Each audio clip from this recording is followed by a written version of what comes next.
Ya estoy grabando ahorita, pero ahorita vamos a ver otra manera. A ver si no causa conflictos. Si causa conflictos, entonces quito la grabación completa y solamente voy a hacer grabaciones en los momentos más importantes de la clase. Bien, y eso lo voy a tener yo, no necesito de los programas estos de la aplicación. Eso es la ventaja. Y ya directamente yo conjunto todas las partes de la clase que se grabaron y ya la subo a YouTube, que todavía no he subido ninguno. Estoy viendo la manera de organizarlos en YouTube, porque tengo videos de diferentes materias.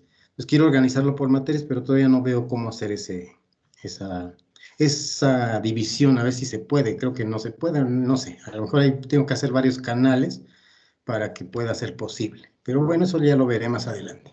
Ahorita lo importante es avanzar. Bueno, vamos a ver entonces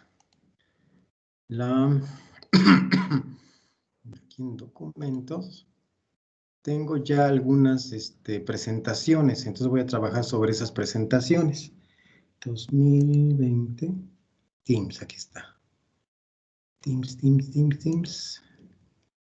Teams archivos, planes corporales, presentaciones PowerPoint. De hecho, ya tengo las presentaciones aquí en PDF, pero voy a ver algunos errores que pudiera corregir antes de enviárselos.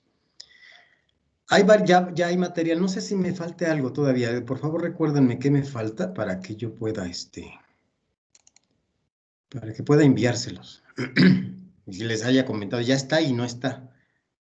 ¿Vale? Revisen, por favor, los materiales, chicos, es bien importante. Bueno, vamos a ver esto. Creo que este ya lo vimos, ¿verdad? Se los voy a mostrar.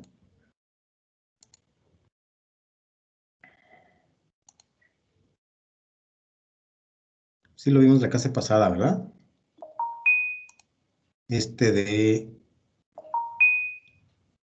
Empezamos a hablar del Bauplan.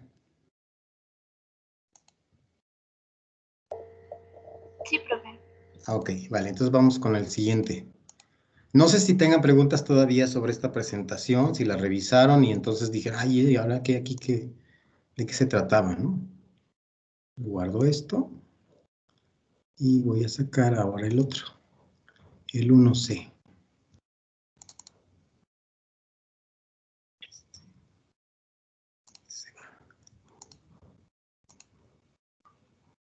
Bueno, entonces ahorita, por ejemplo, voy a grabar de manera particular esta parte.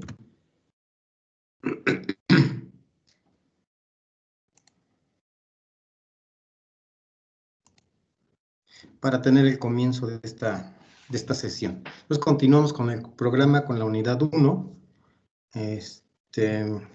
Y vamos a revisar hoy este asunto de la arquitectura de capas blastodérmicas que nos determinan la diversidad de la organización corporal animal. ¿Vale? Entonces, vamos a entrarle. Los temas que vamos a tratar en esta sesión es cómo es que los animales adquieren su tamaño estructural, bueno, más su tamaño, las estructuras y su complejidad. Esto es básicamente debido a que los animales tienen un proceso conocido como desarrollo embrionario. Son embriones. O sea, hay un periodo de desarrollo antes de ser capaces de sobrevivir por sí mismos. Tienen un tiempo de desarrollo. Algunos tienen que realizarlo en un huevo, dentro de un huevo, y otros lo pueden incluso hacer fuera del huevo. Vale, entonces eso es lo que vamos a ver hoy. Los animales son el grupo de organismos que se ha estado manteniendo como el más diverso del planeta. La mayor parte de las especies conocidas actualmente pertenecen al reino animal. Entonces son los animales los más diversos y no precisamente por los vertebrados. Los vertebrados son una parte muy específica de los animales. Son parte de la diversidad de un grupo a escala de filo que se conoce como cordados. Cordata en latín. Bien, aquí no aparecen. Aquí aparecen otros grupos. La gran mayoría de los grupos animales son invertebrados. Hay que hacer la aclaración de que los invertebrados no son un grupo natural, no son un grupo taxonómico formal. Es un grupo que se diferencia de los vertebrados por la ausencia de características, ¿no? Como son los huesos. Entonces, esa característica faltante es con la que se caracteriza básicamente a los invertebrados. Por eso se les llama invertebrados. El origen de esa palabra es desconocido. Bueno, yo no lo conozco. Yo no sé quién fue el primero en utilizar la palabra invertebrados. En las referencias, quien usa una palabra similar, me parece que fue ¿cómo se llama este otro de la evolución antes de Darwin? Si alguien me acuerda. ¿En Lamarck? Lamarck, gracias.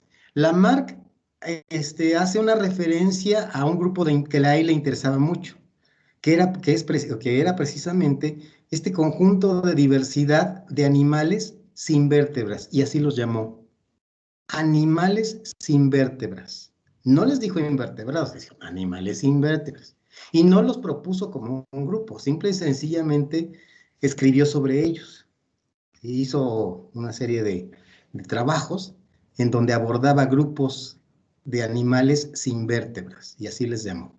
¿Vale? Entonces, la palabra invertebrados, que pudiera ser homóloga o análoga, no lo sé, o sinónimo, pues no sé el origen de cuándo se les empezó a decir invertebrados. Pero bueno, ese grupo que no es un grupo taxonómico formal, ¿por qué? Pues porque no podemos proponerlo como un grupo que en la actualidad tendría que ser monofilético. Y precisamente porque los cordados se meten como hermanos de un grupo invertebrado. En este caso serían los cefalocordados. Los cefalocordados no son vertebrados, son invertebrados. Entonces, un vertebrado, los vertebrados son un grupito chiquito hermano de un grupo de invertebrados.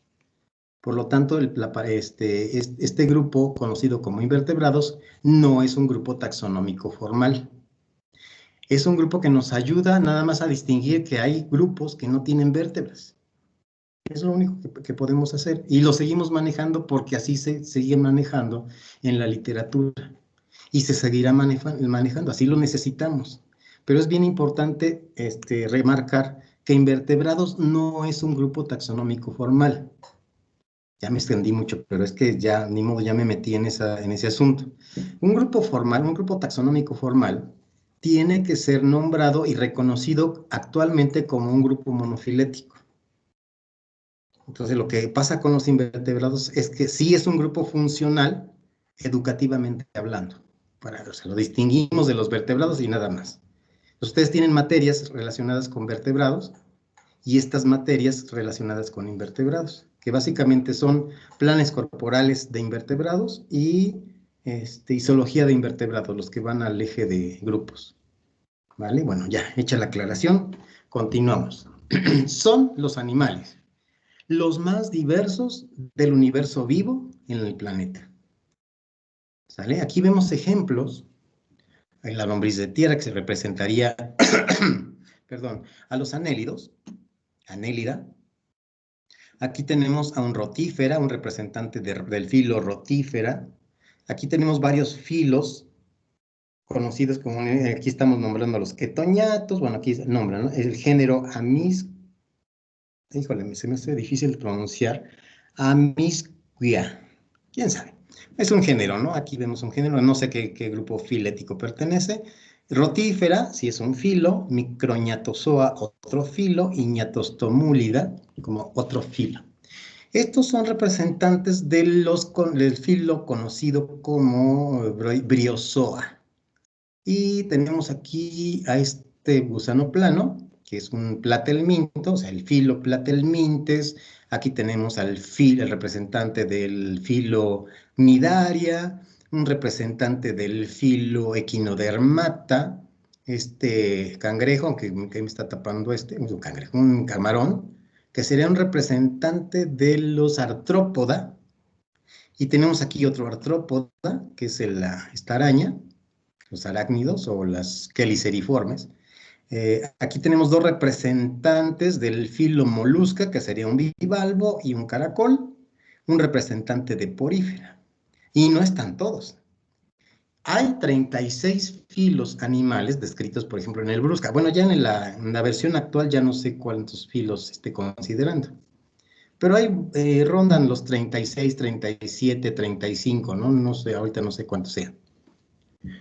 Y son muchos porque cada filo representa un conjunto de diversidad, o sea, diversas especies, a diversas escalas tienen familias, la familia contiene, perdón, el filo contiene clases, cada clase contiene órdenes, cada orden contiene familias, cada familia contiene géneros y cada género contiene una diversidad de especies. Son conjuntos de diversidad. ¿Vale? Entonces tenemos que estar en esa sintonía. 36 filos, imagínense la cantidad de especies que estamos considerando aquí. 1.800.000 más o menos especies descritas actualmente. Y que se esperaría que pudiéramos conocer más, como vimos en otra sesión. Ok.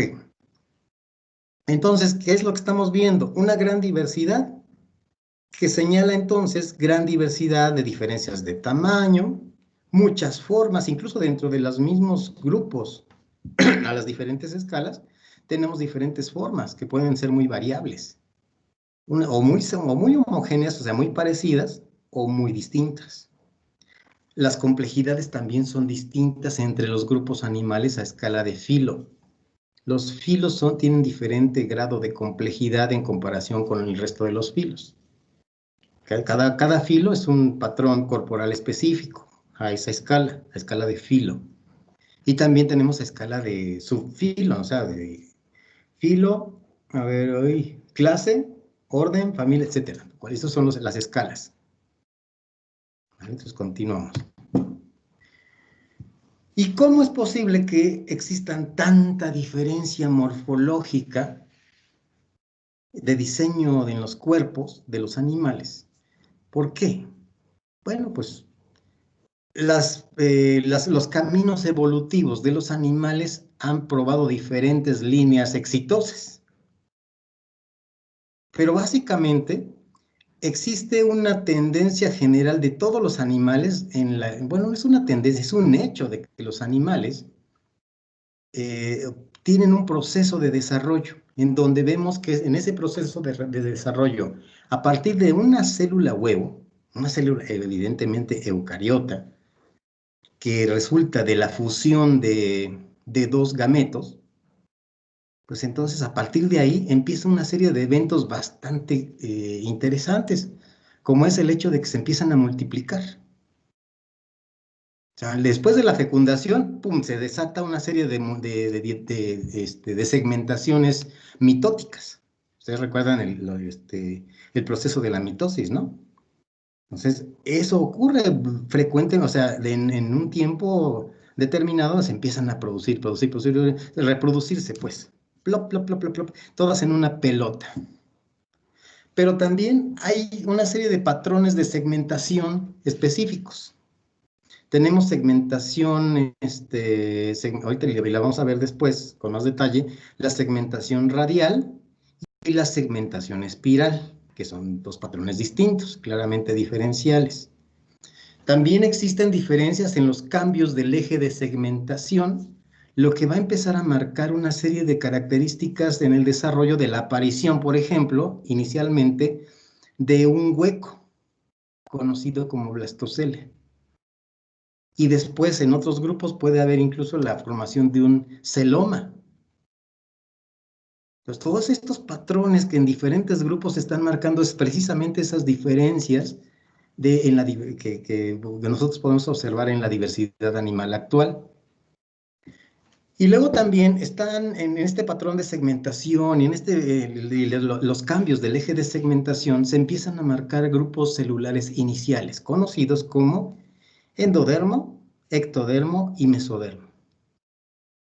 Estos conjuntos o grupos celulares les estoy aquí llamando como iniciales, porque de ser no diferenciales entre ellos, empiezan a producir diferentes tejidos y diferentes órganos, lo que llamamos organogénesis.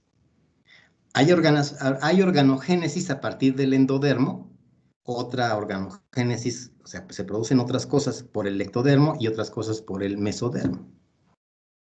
Y estos procesos son generales en el reino animal.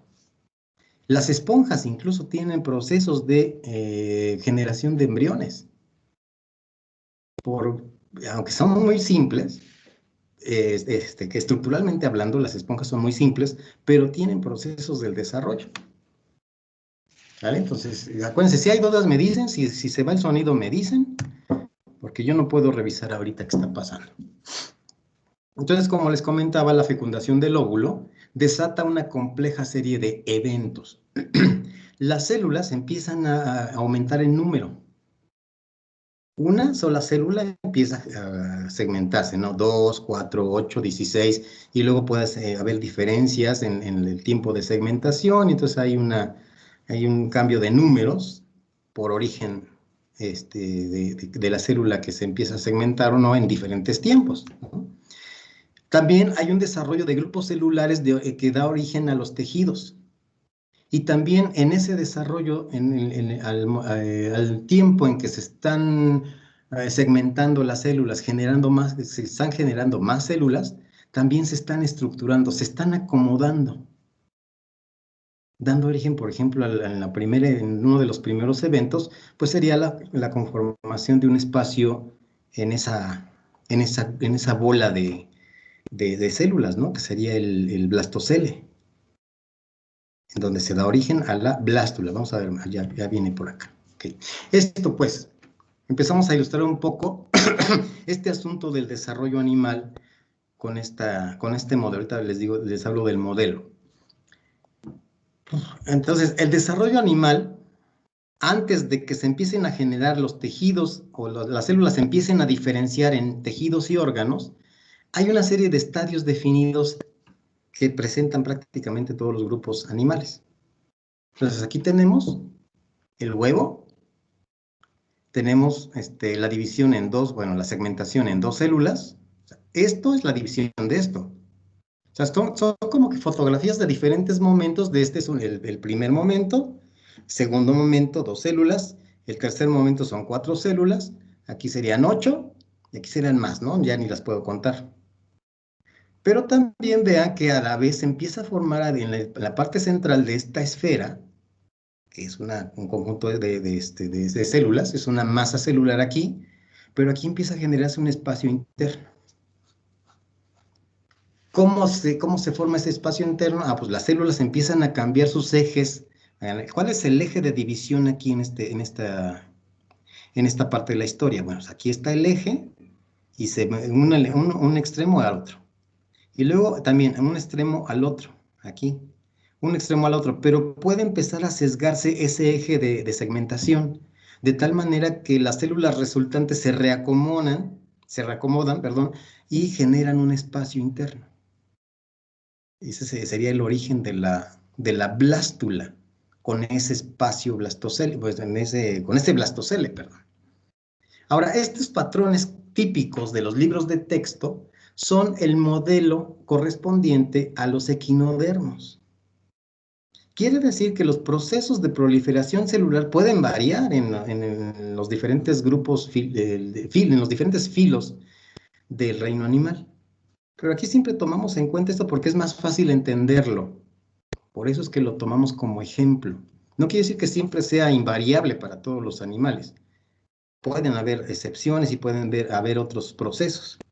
Pero estamos revisando esto de manera general, que tener una idea que puede haber otros modos de proliferación celular. ¿Sale? Vamos a quedarnos con de los equinodermos porque sería imposible abordar todas las variantes. Bueno, queda claro que este modelo corresponde a los equinodermata, o sea, a las estrellas de mar, a los pepinos, todo ese grupo. Bien, continúo.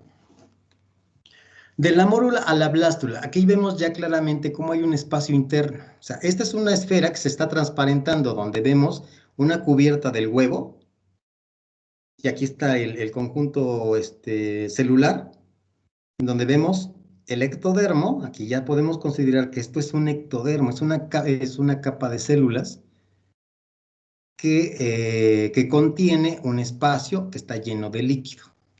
De líquido o una sustancia gelatinosa, desconozco ahí sí cuál es la consistencia.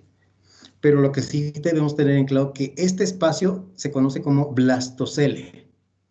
Y este conjunto celular que está definiendo esta esfera es el ectodermo. ¿Vale? Entonces aquí es un poco en parte la explicación del proceso. Continúa la proliferación celular de quién? Pues de la mórula. Y esas células hijas que están reorientando su eje de segmentación celular provocan un ahuecamiento de la estructura completa. La estructura completa es la mórula, se reorientan los ejes de segmentación y entonces se empieza a producir, el efecto sería la generación de este espacio interno. Blastocele y ectodermo. Luego sigue otro proceso donde se va a formar una gástrula. Seguimos hablando del mismo modelo y digamos que del mismo individuo en desarrollo. Puede ser un pepino de mar o puede ser un erizo, ¿no? Por ejemplo. Dice, continúa la segmentación celular. Se continúa el desarrollo de grupos celulares y la estructuración celular temprana. Vamos a ver aquí es eso. Primero tenemos una estructuración aquí muy clara. Hay células determinando la esfera que constituye la blástula y un espacio interno. Esa es una estructuración. Como también es una estructura, la mórula. La mórula es una masa de células en división. Y aquí vemos un poco más complejo, ¿no? Tenemos el elemento externo, que sería el ectodermo, y un elemento interno, que sería el espacio. Para este proceso, ahora otra vez van a reubicarse las células hijas en función del cambio del eje de segmentación. Empiezan aquí en el polo, aquí, a ver, es que también me faltó explicar aquí. Aquí en esta estructuración de la blástula se pueden reconocer, bueno, los que son especialistas, podrían reconocer un polo animal de un polo vegetal. El polo vegetal contiene, bueno, está conformado por células muy grandes, perdón, células muy grandes, generalmente porque tienen más nutrientes. Y precisamente en esa capa de células del polo vegetal, distinguidas por ese asunto, no es porque sean plantas, sino que así se les distingue. Las células del polo vegetal son las que tienen los nutrientes más concentrados, o sea, con mayor cantidad, por eso son más grandes. Y las del polo animal no tienen muchos nutrientes y son más pequeñas, ¿vale? Entonces, estas células del polo vegetal cambian su eje de segmentación y entonces empiezan esas células que son producto de esas divisiones o esas segmentaciones mitóticas, empiezan a meterse al blastocele. Vean, aquí está el proceso, ¿no? Señalado con estos círculos. Estas células que son las células del polo vegetal, todo esto, este grosor, son células del polo vegetal, empiezan a cambiar su eje de segmentación y entonces las células hijas empiezan a meterse al blastocele. Aquí está el proceso. Vean, aquí está levantando más. Aquí está todavía levantando más. Además hay una serie de conexiones aquí con tejido conectivo. Bueno, más bien, olvídenlo. No es tejido conectivo, es una sustancia que liga a estas células hacia el extremo opuesto. O sea, estamos hablando del polo vegetal, se van a atar hacia el polo animal. Es como que esas son cuerdas que van jalando, jalando, jalando también, y entonces las células hijas empiezan a conformar aquí una especie de cuevita dentro del hueco. Esto le llamamos una invaginación. Entonces, el origen de la gástrula es una invaginación de las células que conforman el polo vegetal originalmente de la blástula y que al final de cuentas nos dan origen a la gástrula. Y es bien interesante, aquí los nombres tienen mucho que ver. La gástrula. Gástrula nos lleva a gastros, ¿no? sabemos de los procesos gástricos. Tenemos una úlcera gástrica, pues ¿dónde está? Pues en el estómago, ¿no? Entonces, es lo que empieza a formar aquella estructura que le da la característica a los animales de ser heterótrofos por ingestión, ¿no? Es que eso es lo chidísimo, ¿no? Bueno, para mí, no sé, para ustedes. Bueno, continúa, de la blástula a la gástrula se continúa esta segmentación. El desarrollo de los grupos celulares. ¿Cuáles son los grupos celulares? Bueno, originalmente teníamos el ectodermo y aquí se está formando entonces el endodermo. Esta estructura que vemos aquí en esta gástrula de avanzado desarrollo, o de intermedio, yo diría. Estas células que se empiezan aquí a meter en esta cuevita, o conformando esta cuevita, las células son las que se llaman endodermo. Ojo, las células que conforman esta estructura conocida como arquenterón son las células que se llaman en conjunto el endodermo. Todo el conjunto que se está metiendo aquí, toda esta estructura que se mete, se le conoce como arquenterón. Las células que conforman este arquenterón, ojo, las células, el conjunto de células, se le conoce como endodermo. Y seguimos teniendo también el ectodermo, que ya veníamos desde la blástula, y también el blastocele. No sé si ahí tengan preguntas. Ay, ahorita les estoy tupiendo de cosas, ¿eh? Y no sé cómo la estén viendo. Profe, Sí, yo tengo una pregunta. adelante. ¿Podría explicar otra vez cuáles son el arquenterón, el ectodermo y el Sí, endodermo? sí. Tenemos un poquito de problemas con el sonido, pero sí le capté la pregunta. Muy bien. Bueno, aquí vemos, lo que trato de explicar con esta diapositiva es cómo la blástula, en ese proceso de segmentación de las células que la conforman, va a dar origen a la gástrula. Y no son cosas distintas.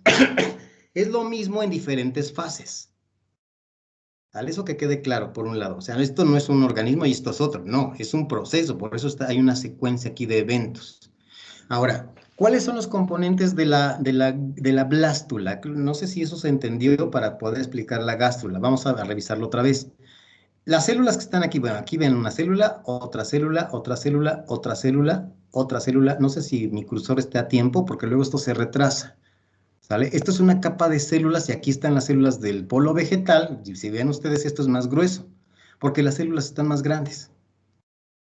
¿Sale? Entonces, los componentes de la gástrula serían el ectodermo, todas estas células alrededor, que limitan esta esfera, y el blastocele. Esas son las estructuras. ¿Vale? Ahora, aquí está el origen del arquenterón. Elementos particulares. El ectodermo sigue siendo esta capa de células. ¿Vale?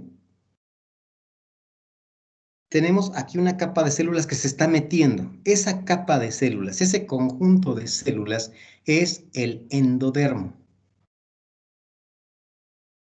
Pero esta estructura que se está formando por medio de las células del endodermo que se están metiendo al blastocele, no nada más están esas células, sino que también se está formando un espacio aquí. Lo estoy señalando con el cursor. Aquí se está formando otro espacio. Ya teníamos un espacio aquí, desde acá de la formación de la blástula, que es el blastocele. Aquí está el blastocele. Y aparte del blastocele, con esta ingresión, esta invaginación de las células del polo vegetal, pues entonces se está formando otro hueco aquí, conocido como gastrocele. Entonces tenemos ectodermo y endodermo, hablando de capas celulares. ¿Vale?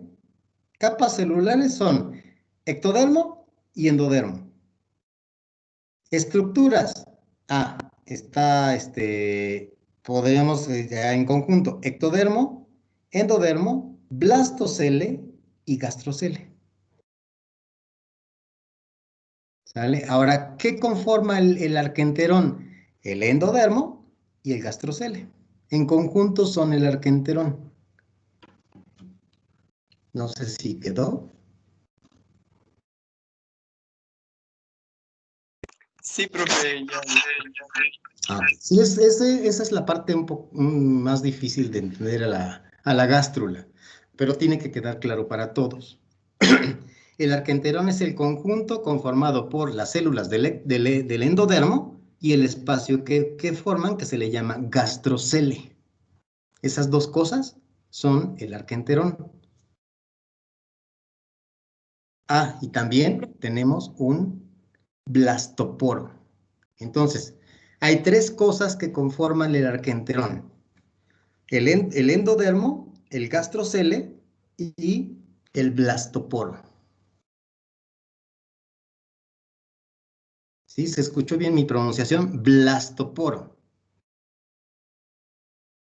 Porque si a lo mejor sí están escribiendo, qué bueno que estén escribiendo, si no, pues ya quedó grabado, ¿no? Pero a veces mi pronunciación puede ser mala. Profe, O no. Sí, dígame. ¿puede repetir lo último? Ok, va por no sé cuántas veces. Está bien, no importa. Lo importante es que entiendan y que me digan y que expresen hoy si le entendieron o no le entendieron, ¿sale? Va otra vez. Tenemos a la gástrula. Concentrémonos que aquí estamos hablando de la gástrula, ¿sale? Ahora, en la gástrula hay varios componentes. Las capas celulares embrionarias corresponderían con dos capas nada más. El ectodermo, que lo estoy señalando ahorita, y el endodermo, que son las células que se están metiendo, se están invaginando. Ahora, hay varios otros componentes más. En particular están, otra vez, si resumimos todo, tenemos ectodermo, endodermo, blastocele y gastrocele, perdón, y el blastoporo. Esos serían los componentes particulares de la gástrula. Ahora, una de las estructuras que están marcando esta gástrula como tal sería el arquenterón. El arquenterón está conformado por varias partes. Está conformado o delimitado por el endodermo, que lo estoy señalando con el cursor. Este es el endodermo, estas células. O sea que el endodermo son las células. Y aquí tenemos una cavidad que se está formando también, que se le conoce como gastrocele. Y ese gastrocele también tiene una comunicación con el exterior, que es a través de este poro conocido como blastoporo. Es decir, que el arquenterón se conforma de tres partes: del endodermo, del gastrocele y del blastoporo. ¿Preguntas?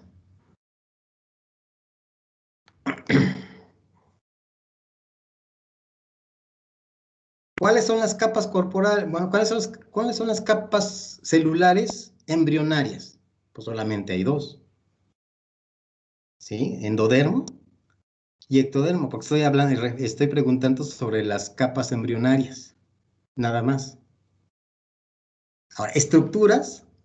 ¿Cuáles son las estructuras de la gástrula? Ectodermo, endodermo, arquenterón, blastocele, perdón, blastocele, el gastrocele y el blastoporo. Entonces, tengan cuidado con sobre qué se les está preguntando. Si son capas embrionarias, ¿cuántas capas embrionarias hay en la gástrula? Pues nada más hay dos capas embrionarias. Pero eso, las dos capas embrionarias, en conjunto nos pueden explicar sobre sobre estructuras que se forman con esas capas embrionarias, que son más, ¿no? Aquí estamos viendo más. En parte son el blastocele, el gastrocele y el blastoporo. El garquenterón también. No sé si quedaron más dudas. Bueno, que supongo que no preguntan. No puedo ver ahorita quién está escribiendo, chicos, como estoy grabando además. Entonces, estos procesos precisamente marcan esta diferencia en la estructuración y la complejidad de los animales, en los diferentes grupos a escala de filo. Los filos animales tienen diferentes eventos de estructuración con los elementos básicos, ¿no? La blástula, la gástrula, y después veremos cómo ocurre una tubificación. Porque esto no para aquí, esto va para más complejo. Entonces es importante que entiendan estos primeros estadios del desarrollo para poder determinar por qué un animal tiene una configuración corporal determinada. ¿Por qué las esponjas son tan simples? ¿Por qué los nidarios tienen esa conformación corporal, incluso esa simetría? ¿Por qué hay animales más complejos? Eso tenemos que verlo más adelante, pero primero esto tiene que quedar muy claro. ¿Preguntas? No, profe, yo tengo una pregunta. Sí, adelante. Entonces, bueno, nada más como final, el electrodermo solo se va a encontrar en la etapa de la mórula a la blástula, no se va a encontrar de la blástula a la gástrula. A ver, no. Vea que O todavía... Ay, perdón. Sí, dígame. O el electrodermo, es que yo había señalado que el electrodermo era la parte en la que no se hacía la imaginación, pero que seguía en la célula, no sé si está correcto. A ver, voy a tratar de entender qué me está preguntando. Espero explicarlo.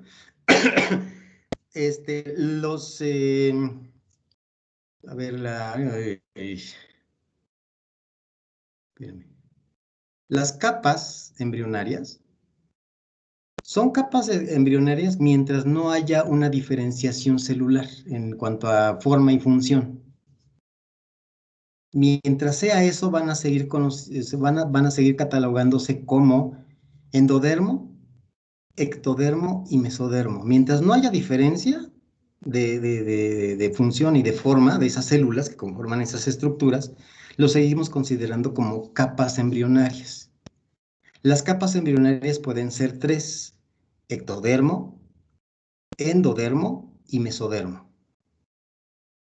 ¿Ok? Y repito, mientras no cambie la forma y la función de estas células en este proceso de desarrollo, se siguen considerando como endodermo, mesodermo y ectodermo.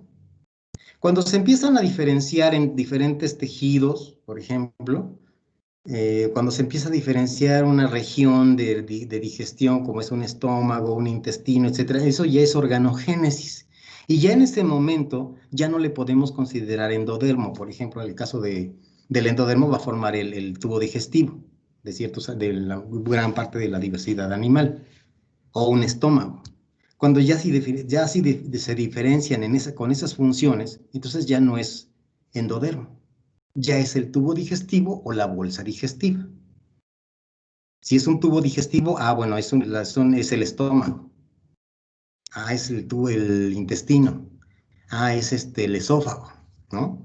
Ya eso ya no es un endodermo, ya es un órgano específico. Entonces, mientras no se diferencian en estas funciones las células, entonces van a seguir considerándose como una capa embrionaria, cualquiera que ésta sea, ¿no? Endodermo, mesodermo o ectodermo. ¿Vale? Ya me perdí. Entonces, ¿cuál era? Ahora repítame la pregunta, por favor, ya me perdí. Ay, gracias, profe. Que si el ectodermo seguía en la parte de la blástula a la gástrula, pero pues ya le entendí. Gracias, profe. Entonces, sí, no importa, lo repasamos, que bueno, que quede claro, que aquí tenemos ectodermo, sigue siendo ectodermo. Esto sigue siendo ectodermo, y en esta fase también, esto sigue siendo ectodermo. Si se da cuenta, todavía no hay una diferenciación de funciones y de forma. Y esto también sigue siendo, en este caso, hasta que termina el desarrollo, bueno, hasta que se diferencien en funciones, esto sigue siendo endodermo. Y lo mismo va a pasar con el mesodermo, pero eso lo vamos a ver más adelante, porque si no, aquí nos vamos a confundir. Si ya quedó claro eso, entonces pasamos, si quieren, a otra pregunta. Si tienen alguna otra pregunta.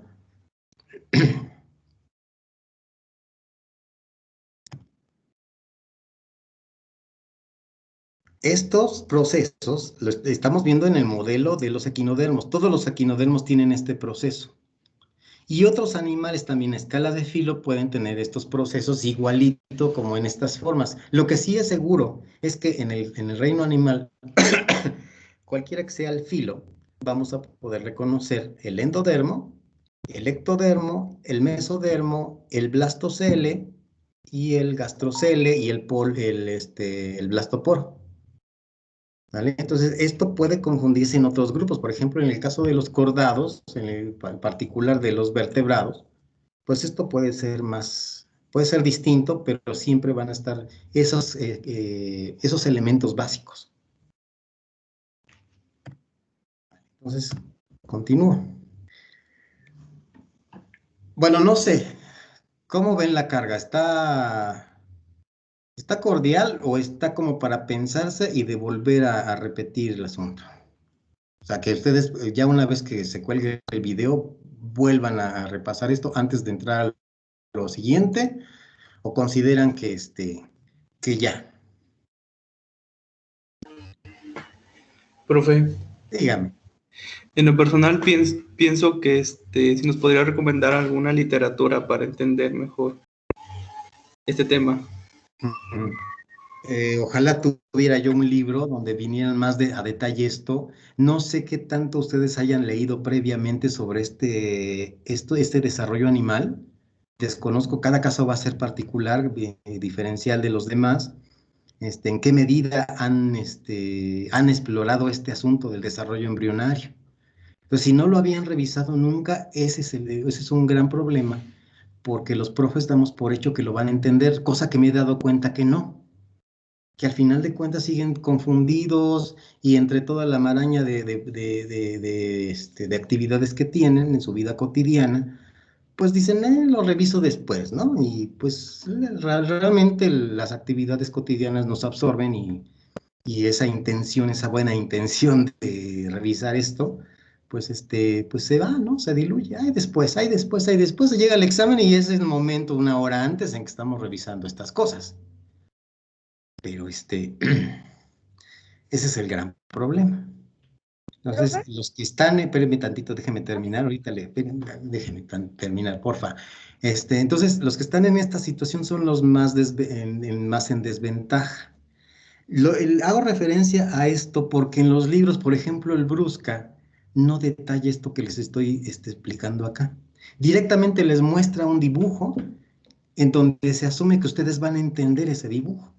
Y lo que ha pasado a lo largo de la historia de las clases que he dado de esta materia y de este tema, incluso el semestre pasado, una buena parte de la población de estudiantes de ese grupo, de esos grupos, pues quedaron igual, quedaron mal, quedaron sin entender todavía este asunto que para muchos se nos hace muy fácil, pero para otros no.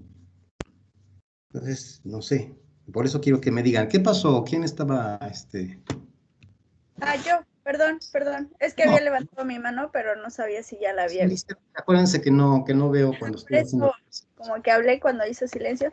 Que yo le quería comentar a mi compañero que yo lo había leído, pero bueno, es un libro, a mi parecer, que está muy completo y muy sencillo, pero sin embargo es de embriología médica. Y me parece que hasta incluso lo tengo en PDF, porque yo tengo el físico. Pero voy a checar si tengo el PDF y pues yo se los paso. Pero igual viene así como que lo que nos estaba explicando, lo del ectodermo, mesodermo, endodermo. Y me parece que hasta incluso, por ejemplo, tengo entendido que en el ectodermo, cuando va evolucionando, de ahí se deriva el sistema nervioso y lo que es la piel.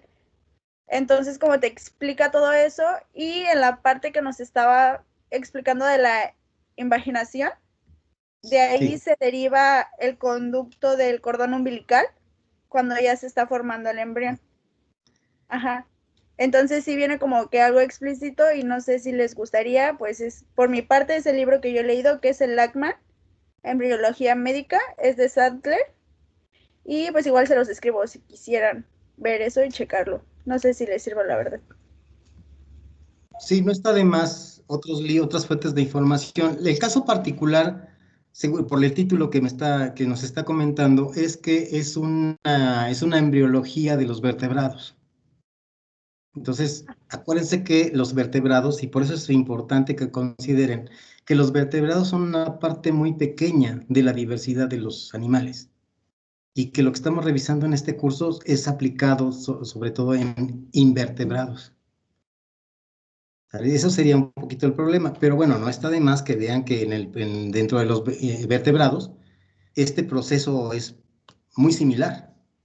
De hecho, somos parientes de los equinodermos, son un tanto lejanos, pero sí tenemos estos procesos, y todos los animales tienen estos procesos de la blastulación, la gastrulación, etc. Entonces, vean, aquí yo ya colgué el libro de Brusca completito. Si lo pueden bajar, bájenlo. Esta digamos que sería su fuente de información básica, ¿no? Pues vamos a ver qué dice de este asunto. Van a darse cuenta que aquí, con un solo dibujo, los hermanos Brusca pretendían que todos íbamos a entender perfectamente todo, pero las generaciones han cambiado, ¿no? Y los estándares de admisión de las universidades también han cambiado. Entonces, ese asunto del gusto por ser un profesionista de una determinada área, pues ha venido viéndose, pues aflojando, ¿no? O sea, entonces, yo me acuerdo de que yo devoraba libros de biología porque me gustaba muchísimo la biología, ¿no? Era así como que mi máximo sueño, ser biólogo. Entonces, los libros que veía yo de la naturaleza, imágenes, revistas, libros, que eran muy escasos, pues órale, vamos, los libros de mis hermanas de la primaria, que siguen siendo gratuitos, ¿no? Pero me acuerdo que esos libros de la naturaleza y todo, pues, a mí me encantaban, ¿no? Y ahí empecé a revisar este asunto desde ahí, desde esa edad, me empezaron a interesar estos procesos de los animales. Siempre fui animalólogo, ¿no? Las plantas sí se me hacían interesantes, pero no tanto como los animales. Entonces, de alguna manera ya por esas tendencias que yo tenía de profesión, pues, pues ya estaba empapándome de cosas. Y dentro de ellas, pues estaba el desarrollo embrionario, que yo lo veía claramente, ¿no? Como tenía pues no sé si facilidad de ver que la blástula se convierte en una gástrula, y que la gástrula después continúa con este desarrollo del arquenterón y formando un tubo, y que eso forma el tubo digestivo, y que la parte exterior, que es el ectodermo, forma la piel, o las diferentes estructuras de la piel, que pueden ser plumas, pueden ser, no sé, muchas cosas, ¿no? El mesodermo fue el que más trabajo me costó de entender, incluso ya a escala profesional, ¿no? Bueno, cuando era estudiante de biología, pues sí, esa fue la parte más difícil, y también entiendo que para ustedes también va a ser esa la parte más difícil. Sobre todo, repito, por aquellos chicos que todavía no tienen una noción de estas capas corporales, de la organización, de la estructuración, de la organogénesis, etcétera. Espérenme que hay unas preguntas. Es que no termina de bajar ahorita la muestra del libro, pero queda patente que ahí está el libro del Brusca, ¿vale? Ustedes lo pueden bajar. Ya lo colgué aquí en el equipo. Revisen frecuentemente, ver que estoy colgando, porque es material importante para ustedes. Y si Vanessa les quiere compartir este libro de embriología, referente de vertebrados, supongo, pues también, o sea, no está de más que también vean que los vertebrados tenemos también estos procesos. Nuestro modelo en invertebrados es el modelo de los equinodermos, repito. Y va a tener variantes. Si revisan bien el libro de Lachman, entonces van a darse cuenta que el endodermo y el ectodermo van a estar enredados de manera distinta, no tan simple como en el caso de los equinodermos. Este modelo se toma por su simpleza, simpleza visual. Es muy fácil ver el endodermo, es fácil ver el endodermo, el ectodermo y el mesodermo. Entonces yo creo que por esa situación vamos a dejarlo ahí y retomamos el asunto en la próxima clase. Porque si no está bien firme esto de cuáles son las capas embrionarias y cuáles son las estructuras, entonces les va a costar trabajo entender lo que sigue. Sería más recomendable que repasaran esto y que la próxima clase tuvieran dudas y las consultáramos y empezáramos con esas dudas. Y terminar la clase de hoy. Ahora no hemos terminado la sesión, ¿sale? A ver, nada más quiero saber, bueno, más bien, vamos a dejarlo así. No voy a pedir opinión, mejor lo dejamos así. Sí, seguramente muchos entendieron, pero otros tantos no han entendido todavía, por esas limitaciones que no son culpa de nadie. Bueno, ahora, ¿qué pasó con la clase anterior? Si se entendió o no, y ahorita aclaro sobre algunas cosas, por ejemplo, el video que todavía no lo he subido. No sé si tengan preguntas sobre la clase anterior. Tenemos también un trabajo pendiente que van a subir. Ya quedó la fecha establecida, está la rúbrica. No sé si ya avanzaron y ahora tienen preguntas.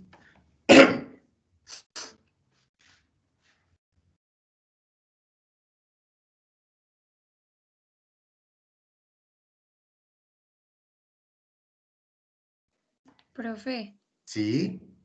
yo no tengo preguntas, pero mi compañera Cristina la sacó de la sesión, pero ella sí tiene una pregunta, entonces dice que ya está tratando de conectarse. Ah. Vamos a esperar a ver si se puede conectar. A veces es por la velocidad, ¿no? Si se pone la velocidad más lenta, nos empieza a sacar.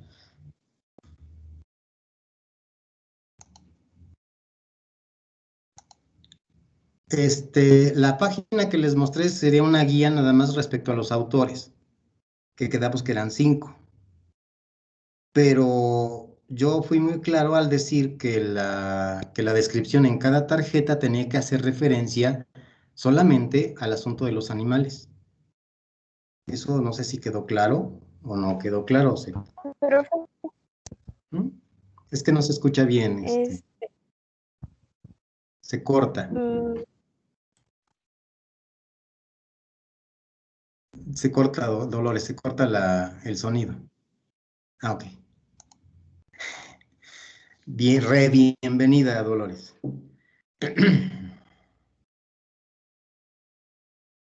No sé, Brisa, si quedó claro.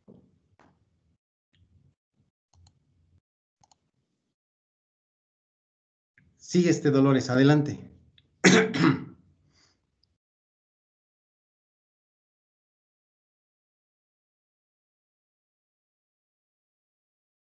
Escríbanos o díganos su duda, por favor, Dolores. Hay un límite en las tarjetas de los personajes. Solo debe exponer lo referente a la consideración de los animales. Ese es uno de los puntos importantes. En las tarjetas de los personajes solo se debe de exponer lo referente a la consideración de los animales, no su obra general, ¿no? O qué hicieron respecto a los reinos de organismos. Cada autor va a considerar a los animales de una manera particular. Incluso en el video está el ejemplo que hice sobre Whittaker y está el ejemplo incluso sobre Gus.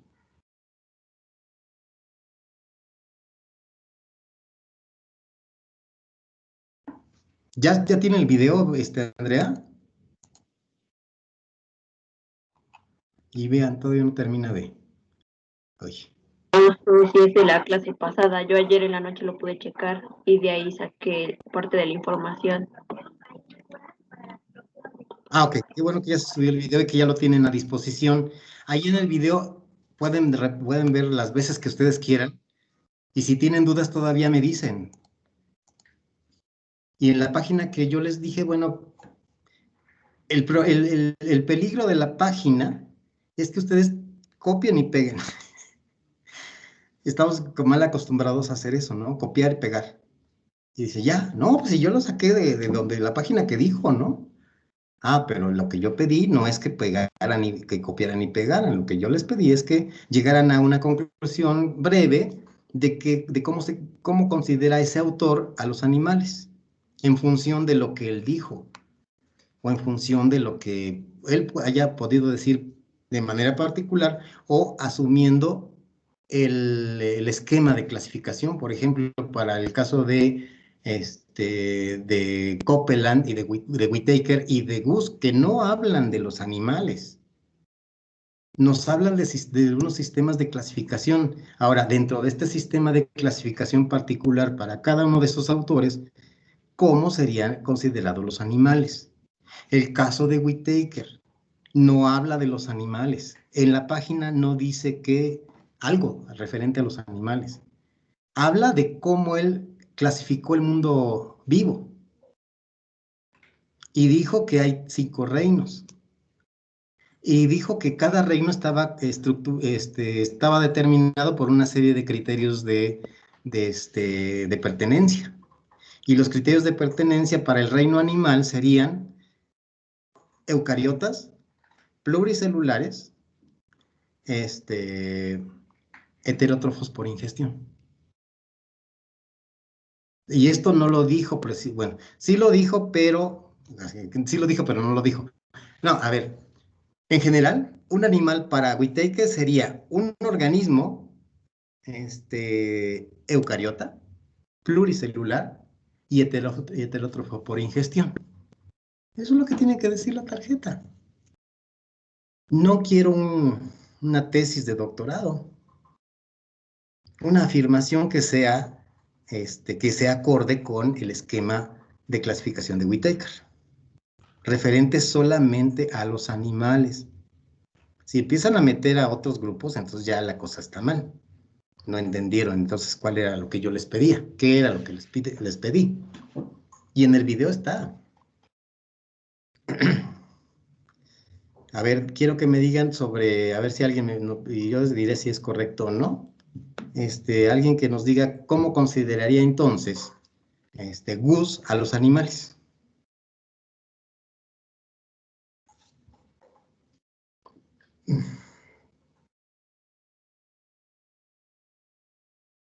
Adelante, Dolores.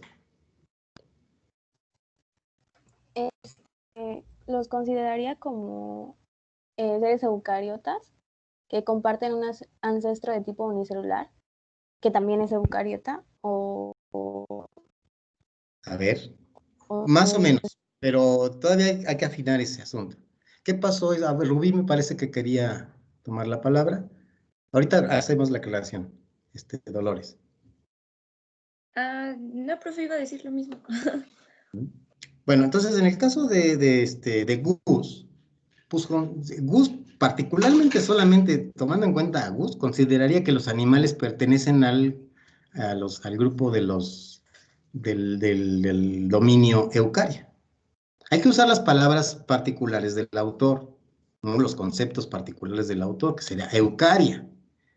Los animales serían parte de la diversidad de Eucaria, pero aquí había otra cosa que yo les mencioné. Completaríamos con el estudio de Adl. ¿Por qué? Porque Adl lo que hace es tomar al dominio Eucaria, bueno, del dominio Eucaria toma representantes de todos los grupos eucariotas. Hace un análisis filogenético y entonces en el resultado se ve que los animales comparten un ancestro común con un grupo de protistas conocidos como Guanoflagellata. Eso complementaría la propuesta de Guss, ¿no? En cuanto a lo referente a los animales. O si quieren separar también el caso de Guss, se quedaría solamente que los animales son parte de la diversidad de los Eucaria Y en el caso de ADL, ya estaríamos hablando de 6 tarjetas, una más con ADL, donde ADL consideraría que los animales son parientes próximos de los Conoflagellata. Pero si no, unan todo en una sola tarjeta, en la tarjeta de GUS, pero sí hagan referencia a ADL. De hecho viene aquí. Sí, aquí estaba, el equipo estaba bien. Equipos. Archivos. Me parece que aquí en materiales de clase, vean, les puse unidad 1. Aquí está unidad 1 y aquí viene ADL. Aquí vienen las presentaciones que hemos visto. Pero vean, aquí está el artículo de ADL. Ya se los puse ahí. Lo que sí, entonces tienen que poner la referencia de ADL en formato, ¿cómo le llamamos ese formato? El formato para citar las obras, ¿no? Que son, uy, se me olvidó. APA, sí, gracias. El formato APA. ¿Vale? Tendrían que, pues imagínense, esto les va a costar trabajo, ¿no? Poner a todos los autores, y lo que hacen generalmente es decir, bueno, copio y pego. Vean, si yo copio, no me sale. Voy a copiar directamente control C y abro un archivo de texto. Vamos a ver, Word, ¿no? Por ejemplo, o PowerPoint, lo que sea. Copié y ahorita van a ver qué pasa cuando pego. Y así somos. Mira, aquí no hubo tanto problema. Pero vean, hay símbolos y así los dejan. Entonces me digo, copió y pegó. Pues mal negocio. Vamos a ver si puedo así. Pegar solamente letras. Ahí está. Dale, y así lo dejan. Le dejan esta A minúscula, esas comas. Esa B, por ejemplo, no tiene que estar ahí. Tienen que borrarla, tienen que editarlo por lo menos. Coma. Y aquí tenemos más que poner primero el apellido antes que los nombres. Copiar, bueno, más bien deshacer. Y estoy editando, sí copié y sí pegué, pero estoy editando. Eso sería lo recomendable. ADL, no va el nombre, sino que y después si empieza con el nombre, hay que editarlo, no debe aparecer el nombre completo, sino la inicial. Aquí también.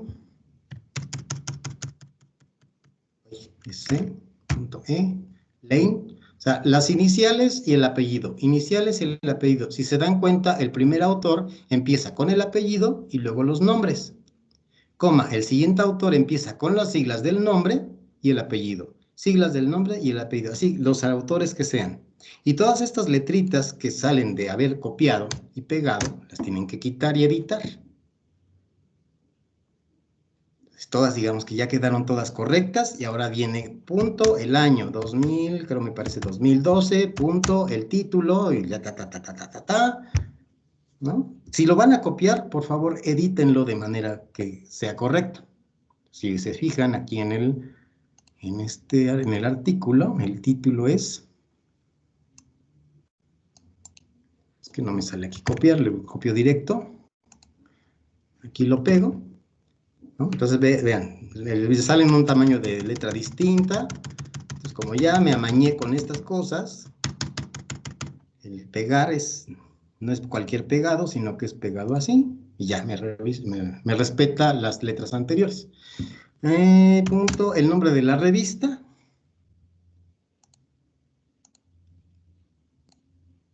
Ay, es que no le puedo hacer más grande.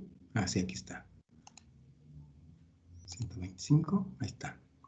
Este es el nombre de la revista. Ahorita lo voy a completar. Le voy a poner todo para tener el dato. Otra vez, el error. pego especial aquí en A, que serán las letras nada más, y respeta el formato anterior. Entonces aquí lo que tengo que revisar y editar sería, este es el título del artículo, y esta es la revista, entonces lo tengo que poner completo, Journal of Eukaryotical, supongo, tenía que revisarlo bien, eucariótica o eucariota Microbiology. Pero si se den cuenta, sí copié y sí pegué, pero corregí lo que tenía que corregir. Cosa que no hacen. Por ejemplo, aquí estaría repitiendo el año. Hay que quitarlo. Solamente dejo el número de páginas. Entonces, todo esto, claro, aquí tengo que transformar en mayúsculas, minúsculas, ¿verdad? Aquí en archivo. Inicio. Aquí selecciono. Aquí, esto. Listo. Entonces, hay que saber usar también las herramientas de Office para poder corregir de la manera aceptable este asunto de estos datos. Esa sería la cita APA completa. ¿Sale? Con esas correcciones que ya les indiqué aquí para estos autores iniciales, ¿no? Tendría que corregirlo para todos los autores. Como se dan cuenta, son muchos y me voy a tardar, pero ustedes van a tener tiempo de hacerlo y de que esta sea una de sus referencias al final de su trabajo. ¿Sale? Son importantes las citas en formato APA. Esta es la cita APA completa. Voy a hacer aquí para que se vea grande. Cita APA completa. Y es como va en la sección, como debe aparecer en la sección de, y se los voy a poner con mayúscula para que vean cuál es el nombre de la sección, referencias. Porque muchos le ponen bibliografía, ¿sí? Como si estamos en la primaria. Estamos en la carrera de biólogo y debemos poner referencias, no bibliografía. Los profes les siguen pidiendo, pongan la bibliografía. Bueno, cada quien, ¿no? Pero estamos están ya como estudiantes de una carrera profesional donde van a escribir en artículos científicos y en un artículo nunca dice bibliografía, dice referencias. ¿Vale? Entonces, por favor, tomen en consideración eso. Así que cualquier otra tarea donde yo les pida las referencias, póngale a esa sección referencias, no bibliografía. Bueno, ya, listo. ¿Alguna pregunta? ¿Dónde estamos? Acá.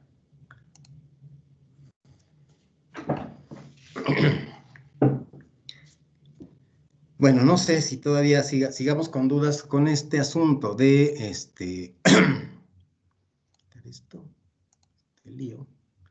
Y vamos a ver diversidad. Aquí está. Aquí está la página, aquí están los autores. Aquí está lo que corresponde con Aristóteles. Aquí está lo que corresponde con Haeckel.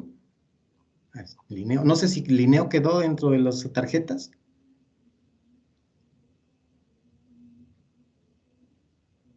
No, profe.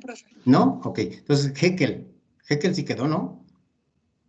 Entonces, para Haeckel, ¿qué sigue siendo los animales? Pues un grupo de organismos que, como en la clasificación de Aristóteles, pues se mueven, reaccionan a los estímulos del medio, y comen. ¿No? ¿Sale? Eso sería seguiría cuadrándose con la definición de animales de Aristóteles. Y que unos tienen sangre roja y unos no tienen sangre roja. Pero chiquitín, bájate, papá. Para el caso de Copeland, pues también sigue siendo eso para él, los animales. Son eucariotas, eso es importante. Para Copeland, son eucariotas que se mueven, que responden a estímulos, y que se alimentan, que tienen que comer, son heterótrofos. Whittaker, son eucariotas, son pluricelulares y son heterótrofos por ingestión. Aquí es importante porque los está diferenciando del reino fungi.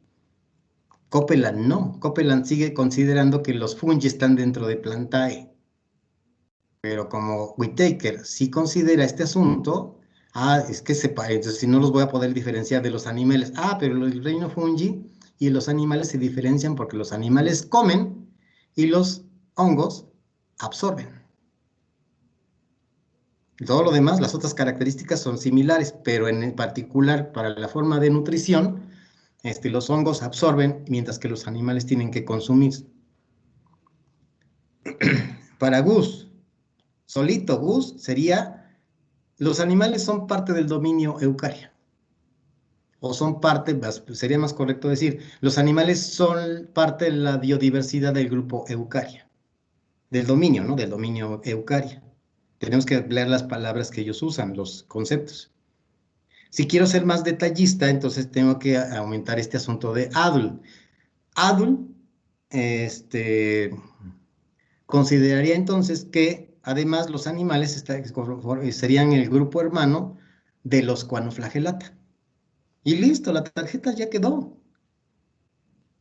No sé por qué se sorprenden tanto de la simpleza con la que yo les pido los trabajos. ¿Por qué se complican?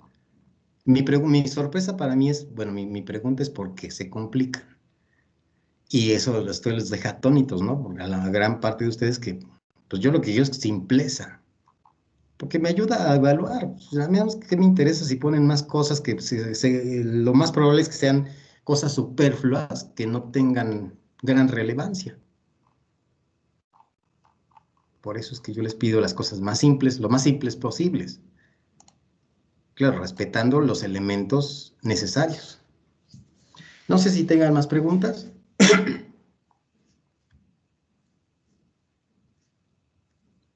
Entonces a ver si ya terminó de bajar. No terminó de bajar finalmente el archivo del Brusca, porque es un archivo grande. Pero ahí pueden revisar. Déjenme ver si lo localizo, para no abrirlo de ahí.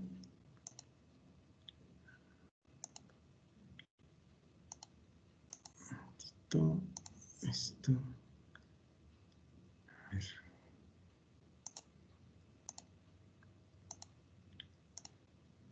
Full. Libro, actas, Teams, planes corporales. Ay, ¿dónde está? Unidad 1, no. Zoología de inversión, aquí está.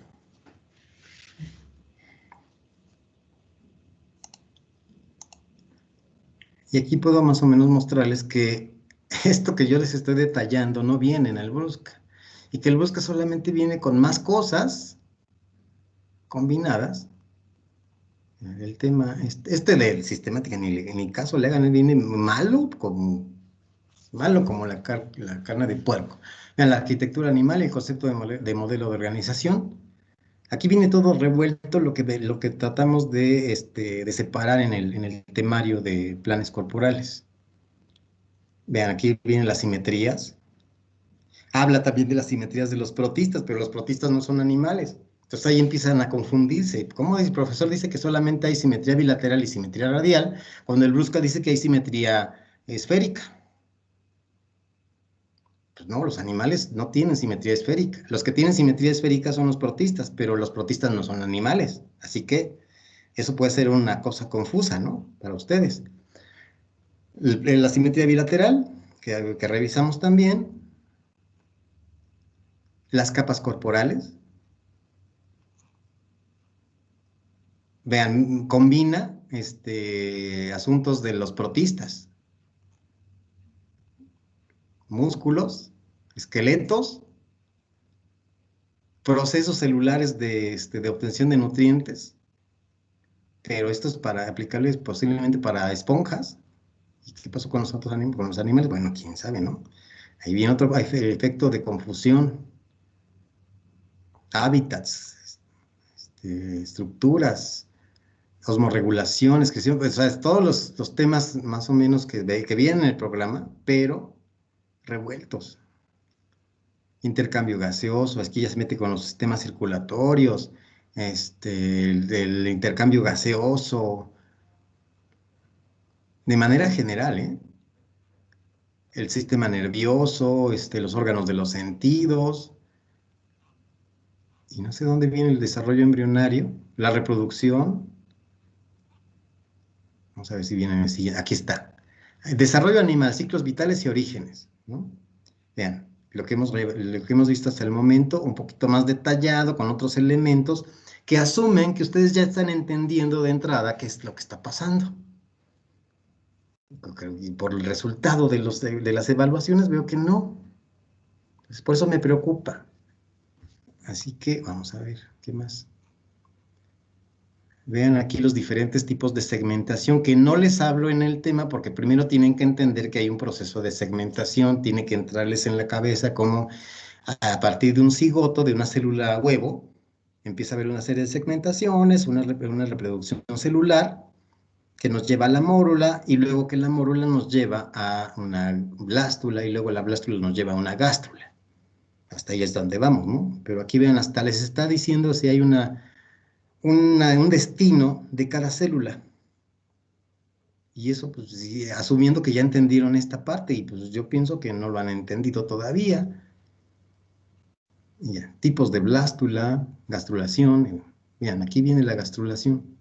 Los diferentes tipos de gastrulación. Si no han entendido qué es gastrulación, pues cómo van a ver los tipos. Y luego directo sobre el mesodermo. Hijo, esa es la parte más difícil, ¿no? El mesodermo. Estos dibujitos, luego los ven y dicen, ah, pues es un plano. Y no, esto no es un plano. Bueno, representa, el dibujo es bidimensional, pero el libro asume que ustedes entienden que esto es tridimensional. Entonces, que si eso no lo ven, pues entonces les va a costar mucho trabajo entender qué está ocurriendo. Entonces, vean, esto es lo que viene sobre la gastrulación.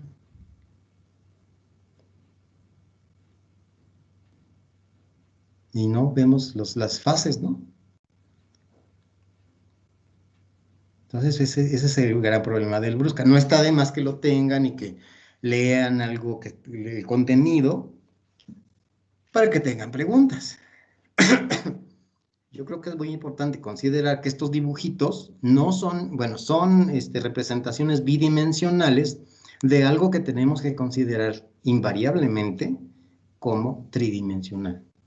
O sea, estas son esferas, esta no es un círculo, es una esfera, es un corte de una esfera.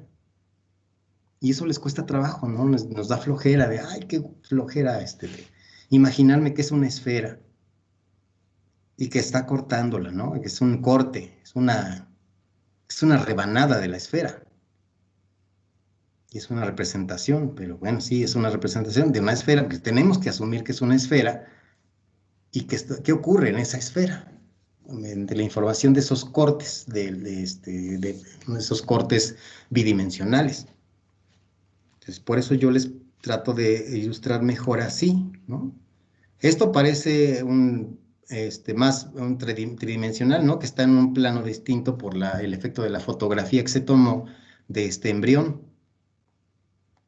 Pero efectivamente parece un plano, pero si vemos aquí que tiene un fondo, ¿no? Aquí hay un fondo que implica una cavidad.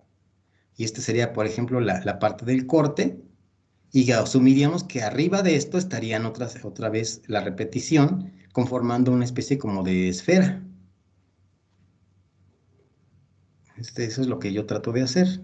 Y hasta que no se entienda, entonces, estos eventos del desarrollo, pues voy a seguir hablando a la computadora sin ningún efecto en ustedes, que van a seguir confundidos y no van a poder asumir qué pasa en las esponjas, qué pasa en los nidarios y en los otros animales que vamos a revisar. ¿Sale? Entonces lo voy a dejar ahí y en la próxima clase entramos a ver en qué etapa se queda cada filo animal. No sé si tengan preguntas. Si no tenemos preguntas, pues ya terminamos la clase.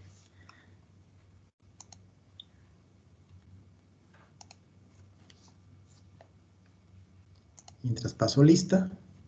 ¿Ya se fueron? Les fueron a comer. Provecho. No, profe. Ok, bueno, pues ya descargué la lista. Si no hay problemas o preguntas más bien, porque problemas podrían haber muchos y se los quedan. Andrea, ¿qué pasó, Andrea? A ver. Ah. Sí, hace frío en todos lados ahorita. Es invierno y ha bajado mucho la temperatura. Si no hay preguntas, pues nos vemos mañana, chicos. ¿Sale? Ahora, hay un trabajo que voy a encargar mañana. Ahorita lo que quiero es que revisen otra vez el material y que tengan preguntas para mañana. Nos vemos mañana, chicos. Cuídense mucho. Nos vemos. Hasta luego. Nos vemos, Lupita. Adiós, Vanessa, Darlene.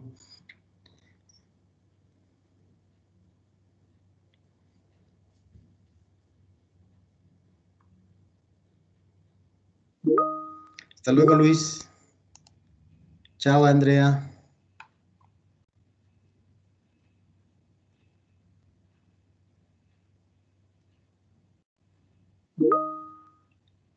Adiós, Brisa.